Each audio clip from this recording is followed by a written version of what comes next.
ಉಕ್ರೇನ್ನ ಖನಿಜ ಸಂಪತ್ತಿಗಾಗಿಯೇ ನಡೆಯುತ್ತಾ ಯುದ್ಧ. ಉಕ್ರೇನ್ನಲ್ಲಿರುವಂತಹ ಅಮೂಲ್ಯ ಖನಿಜಗಳ ವಶಕ್ಕೆ ಟ್ರಂಪ್ ಮೆಗಾ ಸಂಚನ್ನ ಹೂಡಿದ್ದಾರೆ.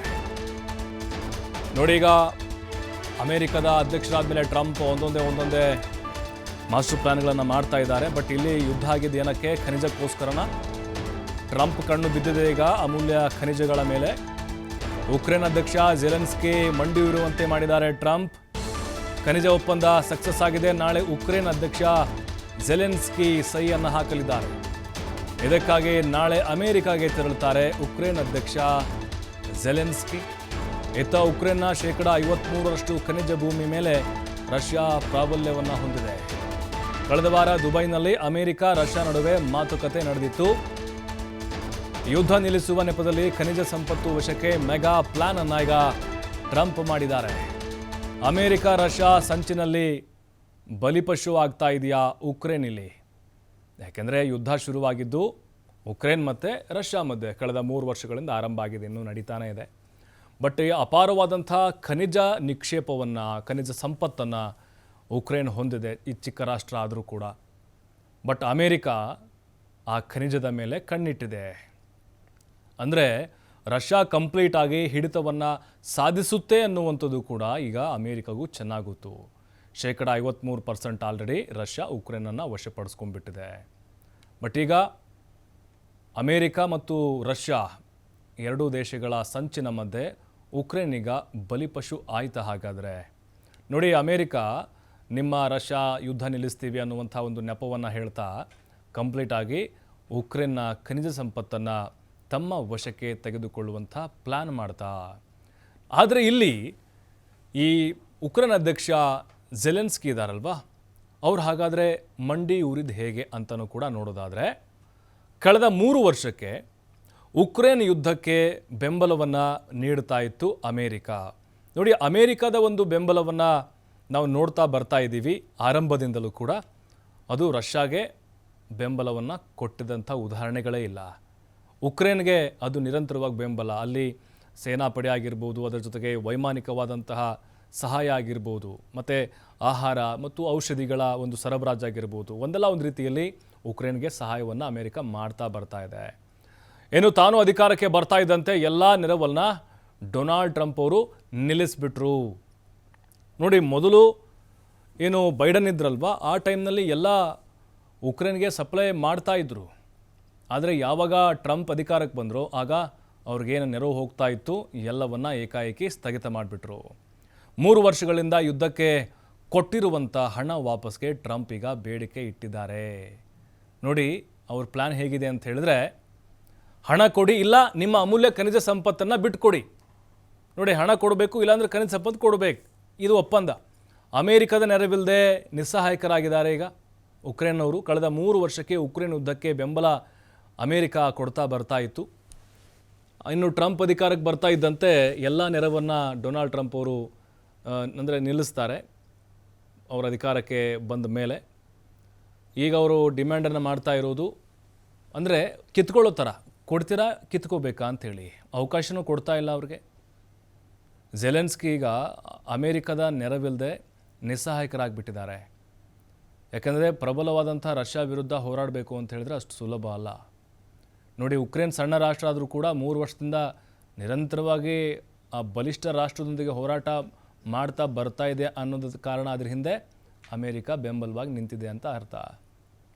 ಆದರೆ ಈಗ ಅನಿವಾರ್ಯವಾಗಿ ಈಗ ಹಣ ಕೊಡೋಕ್ಕಂತೂ ಇಲ್ಲ, ಅವರೆಲ್ಲ ಖಾಲಿ ಆಗಿಬಿಟ್ಟಿದೆ ಖಜಾನೆ. ಯಾಕಂದರೆ complete Russia ಉಡಾಯಿಸ್ಬಿಟ್ಟಿದೆ.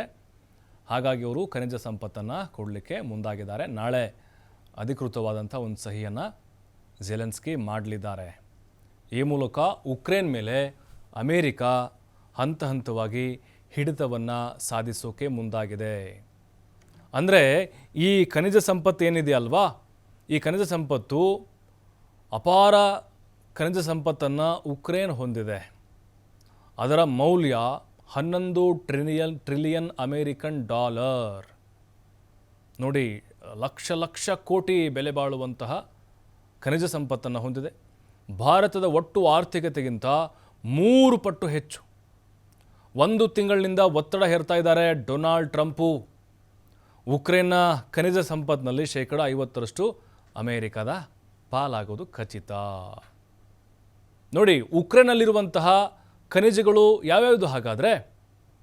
11 trillion American dollar ಮೌಲ್ಯದ ಖನಿಜ ಸಂಪತ್ತು ಉಕ್ರೇನ್ ಹೊಂದಿದೆ. ನಮ್ಮ ಭಾರತದ ಆರ್ಥಿಕತೆಗಿಂತ 3 ಪಟ್ಟು ಹೆಚ್ಚು ಹೊಂದಿದೆ ಇದು. ಡೊನಾಲ್ಡ್ ಟ್ರಂಪ್ ನಿರಂತರವಾಗಿ ಒತ್ತಡವನ್ನು ಹಾಕ್ತಾ ಇದ್ದಾರೆ. ಹಾಗಾದರೆ ಈಗ ಉಕ್ರೇನ್ನಲ್ಲಿರುವಂತಹ ಖನಿಜ ಸಂಪತ್ತು ಯಾವುದು, ಅಂತಹ ಕಾಸ್ಟ್ಲಿದೇನಿದೆ ಅಲ್ಲಿ ಅಂತ ನೋಡೋದಾದರೆ ಟೈಟಾನಿಯಂ ಇದೆ ಮತ್ತು ಕಬ್ಬಿಣ, ಉಕ್ಕಿಗಿಂತಲೂ ಬಲಶಾಲಿ. ಇವೆಲ್ಲ ಖನಿಜ ಸಂಪತ್ತುಗಳು ಬಹಳ ಹೇರಳವಾಗಿದ್ದಾವೆ. ಅದರ ಜೊತೆಗೆ ಟೈಟಾನಿಯಂ ಕರಗಲು 2000 ಡಿಗ್ರಿ ಸೆಲ್ಸಿಯಸ್ ತಾಪಮಾನ ಬೇಕೇ ಬೇಕು. ವಿಮಾನದಿಂದ ಹಿಡಿದು ವಿದ್ಯುತ್ ಸ್ಥಾವರಗಳವರೆಗೆ ಎಲ್ಲದರಲ್ಲೂ ಕೂಡ ಈ ಖನಿಜವನ್ನು ಬಳಕೆ ಮಾಡ್ತಾರೆ. ಅಂದರೆ ಈ ಟೈಟಾನಿಯಂ ನೋಡಿ, ಜಾಸ್ತಿ ಡಿಮ್ಯಾಂಡ್ ಇರೋದು ಇದೇ ಒಂದು ಖನಿಜಕ್ಕೆ. ಹಾಗಾಗಿನೇ ಉಕ್ರೇನ್ ಸಣ್ಣದ ರಾಷ್ಟ್ರ ಆದರೂ ಕೂಡ ಬಹು ಬೇಡಿಕೆ ಈಗ ಬಂದಿದೆ ಅದಕ್ಕೆ. ಅಂದರೆ ಅಮೇರಿಕದ ಮುಂದೆ ವಿಮಾನದಿಂದ ಹಿಡಿದು ವಿದ್ಯುತ್ ಸ್ಥಾವರಗಳಿಗೂ ಇದು ಬೇಕೇ ಬೇಕು. ಯುದ್ಧಕ್ಕೂ ಮುನ್ನ ಉಕ್ರೇನ್ ಉತ್ಪಾದನೆ 7% ಲಿಥಿಯಂ. ಯುದ್ಧಕ್ಕಿಂತ ಮುಂಚೆ ಜ್ವಾಲಾಮುಖಿ ಶಿಲೆಗಳು, ಬುಗ್ಗೆಗಳಲ್ಲಿ ಈ ಖನಿಜಗಳು ಕಂಡುಬರುತ್ತವೆ. ನೋಡಿ, ಬ್ಯಾಟರಿಗಳ ತಯಾರಿಕೆಯಲ್ಲೂ ಕೂಡ ಈ ಟೈಟಾನಿಯಮನ್ನು ಬಳಕೆ ಮಾಡ್ತಾರೆ. ಉಕ್ರೇನ್ ಉತ್ಪಾದನೆ ಪಾಲು 33% ಯುರೇನಿಯಂ ಇದೆ. ಇದೊಂದು ವಿಕಿರಣಶೀಲ ಲೋಹವಾಗಿದೆ. ಪರಮಾಣು ಬಾಂಬ್ ತಯಾರಿಕೆಯಲ್ಲಿ ಇದನ್ನು ಬಳಕೆ ಮಾಡ್ತಾರೆ. ಉಕ್ರೇನ್ ಉತ್ಪಾದನೆ ಪಾಲು 2% ಅಪರೂಪದ ಖನಿಜಗಳಿದ್ದಾವೆ. ಇದೊಂದು 17 ಖನಿಜಗಳ ಗುಂಪಾಗಿದೆ. ಎಲೆಕ್ಟ್ರಾನಿಕ್ಸ್ನಿಂದ ಹಿಡಿದು ಮಿಲಿಟರಿ ಉಪಕರಣಗಳವರೆಗೆ ಬಳಕೆ ಮಾಡಲಾಗುತ್ತೆ. ಇನ್ನು ಗ್ರಾಫೈಟ್ನ ದೊಡ್ಡ ನಿಕ್ಷೇಪವನ್ನು ಉಕ್ರೇನ್ ದೇಶ ಹೊಂದಿದೆ. ವಿದ್ಯುತ್ ವಾಹಕಗಳ ತಯಾರಿಕೆಯಲ್ಲಿ ಗ್ರಾಫೈಟನ್ನು ಬಳಕೆ ಮಾಡ್ತಾರೆ. ಹಾಗಾದರೆ ಅಮೇರಿಕಾಗೆ ಏನು ಲಾಭ ಇದು, ಈ ಖನಿಜ ಸಂಪತ್ತನ್ನು ವಶಪಡಿಸ್ಕೊಂಡ್ಬಿಟ್ರೆ? ನೋಡಿ, ಟ್ರಂಪ್ ಉಕ್ರೇನ್ನ ಅಪರೂಪದ ಖನಿಜಗಳಲ್ಲೇ 50% ವಶಕ್ಕೆ ಪಡೆದ್ರೆ, ಅಂದರೆ ಈಗ ಸಂಚಯನ ಮಾಡಿದ್ದಾರೆ. ಗ್ರಾಫೈಟು, ಯುರೇನಿಯಮು, ಟೈಟಾನಿಯಮು, ಲಿಥಿಯಂ ಖನಿಜಗಳು ಇವೆಲ್ಲವೂ ಕೂಡ ಅಪರೂಪದಲ್ಲೇ ಅಪರೂಪ ಅಮೂಲ್ಯ ಖನಿಜಗಳು ಅಂತ ಹೇಳ್ಬೋದು. ಆಗರವಾಗಿರುವಂಥ ಉಕ್ರೇನ್ ಟೆಸ್ಲಾ ಕಾರುಗಳಿಂದ ಹಿಡಿದು ಸ್ಪೇಸ್ ಎಕ್ಸ್ ರಾಕೆಟ್ಗಳವರೆಗೆ, ಹುಬಿಟ್ಜರ್ ಗನ್ಗಳಿಂದ ಹಿಡಿದು ಮೊಬೈಲ್ ಚಿಪ್ಗಳವರೆಗೆ ಈ ಬಳಕೆ ಮಾಡ್ತಾರೆ ಈ ಖನಿಜನ.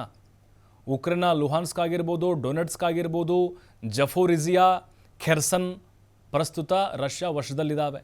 ಈ ಪ್ರಾಂತ್ಯಗಳು ಉಕ್ರೇನ್ನ ಒಟ್ಟು ಖನಿಜದಲ್ಲಿ 53% ಹೊಂದಿವೆ. 6 ಟ್ರಿಲಿಯನ್ ಪೌಂಡ್ ಅಂದರೆ ಸುಮಾರು 660 ಲಕ್ಷ ಕೋಟಿ ರೂಪಾಯಿ ಮೌಲ್ಯದ್ದಿದೆಲ್ಲವೂ. ಈ ಪ್ರಾಂತ್ಯಗಳ ಮೇಲೆ 2022ರಿಂದ ರಷ್ಯಾ ಅಧ್ಯಕ್ಷ ವ್ಲಾಡಿಮಿರ್ ಪುಟಿನ್ ಪ್ರಾಬಲ್ಯವನ್ನು ಹೊಂದಿದ್ದಾರೆ. ಹಾಗಾದರೆ ಟ್ರಂಪ್ ಪ್ಲ್ಯಾನ್ ಏನು? ಪ್ರಸ್ತುತ ವಿಶ್ವದಾದ್ಯಂತ ಅಪರೂಪದ ಖನಿಜಗಳ ಪೂರೈಕೆಯಲ್ಲಿ ಚೀನಾ ಪ್ರಾಬಲ್ಯ ಹೊಂದಿದೆ. ಕಳೆದ ಕೆಲವು ದಶಕಗಳಲ್ಲಿ ಖನಿಜಗಳ ವಿಷಯದಲ್ಲಿ ಚೀನಾವೇ ಅತಿ ದೊಡ್ಡ ದೇಶ. ವಿಶ್ವದ ಅಪರೂಪದ ಖನಿಜಗಳಲ್ಲಿ 70% ಉತ್ಪಾದನೆ ಮಾಡ್ತಿದೆ ಚೀನಾ. 90% ಅಪರೂಪದ ಖನಿಜ ಸಂಸ್ಕರಣೆ ಮಾಡ್ತಿದೆ ಚೀನಾ. ಚೀನಾದಿಂದಲೇ ಅಪರೂಪ ಖನಿಜ ಆಮದು ಮಾಡಿಕೊಳ್ಳುತ್ತಿದೆ ಅಮೇರಿಕ. ಚೀನಾದಿಂದ 74% ಖನಿಜ ಆಮದು ಮಾಡಿಕೊಳ್ಳುವ ಅಮೇರಿಕ ಇದೀಗ ಉಕ್ರೇನ್ ಖನಿಜ ವಶದಿಂದ ಅಮೇರಿಕಾಗೆ ಮತ್ತಷ್ಟು ಆನೆ ಬಲ ಬಂದಂತಾಗುತ್ತೆ. ಉಕ್ರೇನ್ ಖನಿಜಗಳ ಬಳಕೆಯಿಂದ ಚೀನಾಕ್ಕೆ ಕಠಿಣ ಸ್ಪರ್ಧೆಯನ್ನು ಒಡ್ಡಬಹುದು. ನೋಡಿ, ಇದೆಲ್ಲವೂ ಡೊನಾಲ್ಡ್ ಟ್ರಂಪ್ ಅವರ ಮಾಸ್ಟರ್ ಪ್ಲ್ಯಾನ್ ಜೊತೆಗೆ ಸಂಚು. 50% ಉಕ್ರೇನ್ನ ಖನಿಜ ಸಂಪತ್ತನ್ನು ವಶಪಡಿಸ್ಕೊಳ್ಳೋದು ಆಲ್ರೆಡಿ ಮಾತುಕತೆಯಾಗಿದೆ. ನೋಡಿ, ಅವರಿಗೆ ನೆರವು ಕೊಟ್ಟೋಗಾಗಬೇಕು, ಆ ದೇಶವನ್ನು ಕಂಪ್ಲೀಟಾಗಿ ಕೈವಶ ಮಾಡಿಕೊಳ್ಬೇಕು, ಅದೆಲ್ಲವನ್ನು ಖನಿಜ ಸಂಪತ್ತನ್ನು ದೋಚಿಕೊಳ್ಳುವಂಥ ಪ್ಲ್ಯಾನ್ ಇದು.